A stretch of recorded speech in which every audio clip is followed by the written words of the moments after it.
কাল একই সাথে দুটো ছেলে আর দুটো মেয়ের সাথে দেখা হলো। তো তারা আমাকে বললো, দাদা এইবার আমরা তোমার কাছে ভাতা পাওয়ার জন্য 3,000 টাকা করে ভাতা পাবো, পাওয়ার জন্য তোমার কাছে হয়তো এলআইসি করবো, আমরা টোটাল 4 জন মিলেই তোমার কাছে লাইফ ইন্স্যুরেন্স করবো।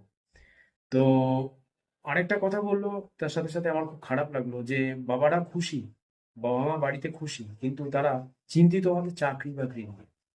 তো কথাটা শুনে আমি কিছুক্ষণ চুপ হয়ে গেলাম, এবং সেখান থেকে চলে আসার পরে আমি কিছু জিনিস ভাবলাম, যেটা আপনাদেরকে বলতে চাইছি। দেখুন, আসলে ফ্রি যে টাকাটা দেওয়া হচ্ছে না, এটা খারাপ না। হঠাৎ বিপদ এলে, চাকরি না থাকলে সংসার চালাতে সাহায্য তো দরকারই, সাহায্য তো হয়ই। যেমন রাজ্য সরকার বলছে, যতদিন চাকরি না পাচ্ছ ততদিন বেকার ভাতা দেওয়া হবে। এই উদ্যোগটা সত্যিই ভালো, কিন্তু সমস্যাটা কোথায় জানেন?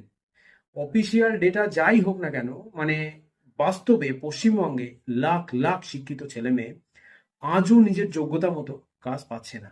কেউ সামান্য 8,000 টাকার জন্য দোকানে চাকরি করছে, কেউ সারা দিন ডেলিভারি করছে, করে কিছু টাকা ইনকাম করছে, কেউ আবার বছর বছর এক্সাম দিয়েও শুধু অপেক্ষা করছে রেজাল্ট কবে বেরোবে।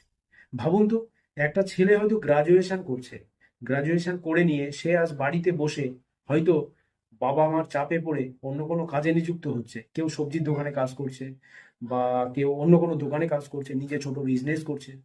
আবার একটা মেয়ে হয়তো অনেক বড় স্বপ্ন দেখেছিল, কিন্তু আজ ছোট্ট একটা কাজে নিজের স্বপ্নটাই ভুলে যাচ্ছে।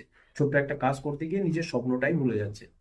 তাই সাহায্য দরকার, কিন্তু শুধু সাহায্য দিয়ে মানুষকে থামিয়ে রাখা কি উচিত? কারণ ভাতা মানুষকে কিছুদিন বাঁচায়, কিন্তু চাকরি আর স্কিল মানুষকে সারা জীবনের সম্মান এনে দেয়।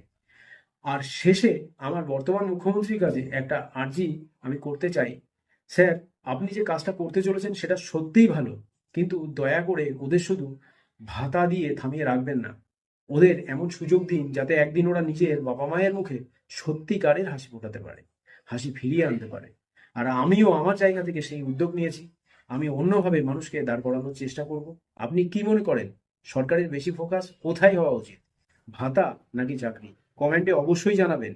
মুখ্যমন্ত্রী পর্যন্ত, আমাদের ভবিষ্যতের যে মুখ্যমন্ত্রী হতে চলেছেন সেই পর্যন্ত ভিডিওটা পৌঁছানো দরকার। নমস্কার, আজকে এই পর্যন্তই। আমি রানানাথ, নেক্সট ভিডিওতে দেখা হচ্ছে।